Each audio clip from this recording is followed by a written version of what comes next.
Hedge fund boss takes a $26 million hit. After selling a Pennsylvania mansion he spent $35 million building for just $9 million. Amid fears, buyers were put off by his taste and property price collapse. I gotta say, some of these hedge fund guys, these finance bros, got so much disgusting amounts of money. Like, this is just so crazy. Hedge fund hotshot Andrew Barroway has sold a Pennsylvania mansion that he pumped $35 million into at a severe loss. Which, by the way, the fact that you even have $35 million to pump into a mansion is just so crazy. Like, here's the thing, I personally would love to have this amount of money, but I wouldn't be spending this amount of money onto a mansion. Just saying. Barroway sold 32-acre property for $9.26 million, according to a Wall Street Journal report. The buyer was reportedly a trusted or a trust. Oh no, no, the buyer was reportedly a trust tied to the family of uber successful and executive Thaddeus Bartkowski, the CEO of digital advertising company Catalyst Experiential. Bartowski had reportedly been renting the elaborate mansion for just over a year prior to making the purchase. The home is a Gothic Revival style estate that apes the more historic homes that populate Philadelphia's affluent main line. Specifically, the six-bedroom home is located at 100 Maple Hill Road in Gladwin, an especially affluent corner of the main line that features a large handful of gargantuan estates that date back to the 18th century. And I gotta say, this looks like a really nice looking mansion, right? Like, this would be like the type of like house that, like, if you were a car guy, you would probably love to park a whole bunch of supercars all over this place because it just looked cool, right? Interesting. It has a full basketball court slash tennis court. That's pretty amazing. Wow. The home boasts a movie theater as well as a guest house, tennis court, and ATV roads. A home gym also overlooks an indoor lap pool, and the property notably does not have an outdoor swimming pool. Either way, I think this looks pretty awesome, right? The picturesque home was first put on the market in July of 2016 at an asking price of $28 million. The price was subsequently lowered a number of times and finally put up for rent in 2021. Despite the loss Barroway took on the property, area realtors say home prices in Gladwin generally cap out at about $10 million. Barroway, a managing partner of the hedge fund Marion Investment Management, purchased the Pennsylvania plot for $12 million in 2006. He spent more than 3 years and an additional $23 million building the nearly 13,000 square foot mansion, but when it came to sell, Barroway was in trouble from day one, which ultimately led to his more than $25 million loss on the property. In July 2016, the house hit the market for the first time at an asking price of $28 million. The price would have set a local market record, but it didn't sell.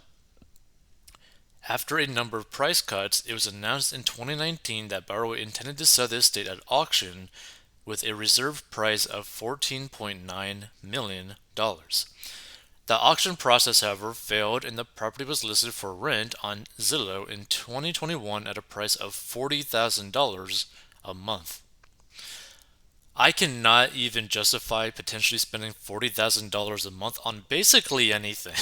Personally, like, that is so much money. Like, that is a lot of people's full-time income that you're spending per month. Like, that is so crazy. Bartowski told the Journal he was drawn to the estate for the quality and style of the construction, as well as the significant acreage that makes the home feel much more private.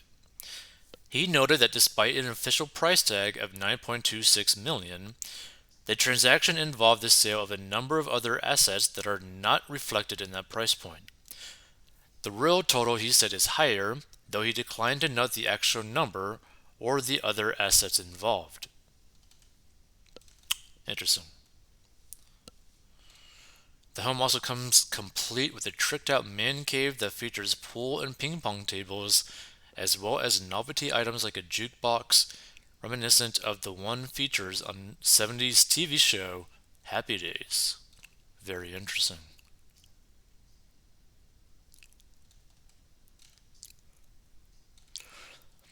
The 9.26 million figure is about the market peak of $10 million for the area, said EXP royalty agent Harry Cherry. Cherry added that the Maple Hill Road sale is evidence that even in high end markets, luxury buyers aren't willing to pay a premium for someone else's vision when they have the resources to construct their own. That reality is added to the current condition of the economy, which has left buyers more cautious and less eager to pull the trigger on a new home or investment property. The Palatial home features a number of stunning amenities, including a pair of outdoor hot tubs, a movie theater, a wine cellar, with multiple tasting rooms and a gym that overlooks an indoor lap pool. There's also a tricked out man cave that features quirky antique items, including a jukebox similar to the one that was appeared on Happy Days. And notably, the property does not have an outdoor pool, but there is a tennis court, 7-car garage, and trails designed to accommodate ATVs. But there's also a guest house and another building on the property that predate the main family home, which were built in the 1700s. Despite the time and money Barroway put into the 100 Maple Hill Road, he lived there for only a brief period of time before he and his wife divorced in 2013. She remained at the property with the couple's children until they went to college, and Barroway currently resides in a 10,000 square foot, $7 million home in Scottsdale, Arizona, where he is a minority owner of the Arizona Coyotes NHL team. See, this is the thing. This is the thing that always gets me about these super rich individuals. Is like, what is the purpose of you spending so much money on a property that you are barely going to ever step foot in?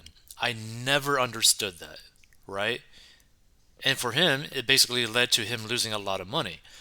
But like, there's so many times where I've seen like some of these properties that you see online were like they're for like 20, 30, 40, 50 million dollars, and they end up getting bought up pretty quickly, but they get bought up by these super wealthy individuals that sometimes may never take one step into that building the whole time that they own that building, which is absolutely insane to me. Hey, it's just so much money. Let's see some of the comments. Probably needs to have an armed security force with a house like that in Philadelphia. Educate yourself before you make a fool out of yourself. That area is a totally different than what you're espousing. Interesting. Guy got a bargain. Seller was a moron for pumping in that much money into a place where the comps won't support the investment. I agree. Seller needed the loss for tax purposes, not a moron, just greedy. That could be potentially why. Someone got a good deal.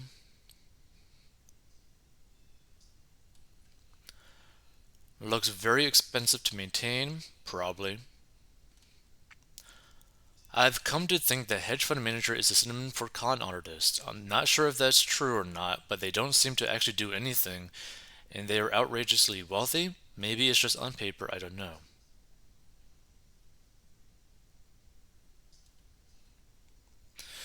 And that's just the thing. Like the thing with like hedge fund managers is like they typically make a lot of money dependent upon basically the size of the assets that they're holding on to. I think typically they get paid like a fee of like a certain percentage, like a few points. So if they have like if they're managing billions of dollars, they're going to get a few points of that $1 billion per year, regardless if it's doing well or not, and they could end up basically making a lot of money. right?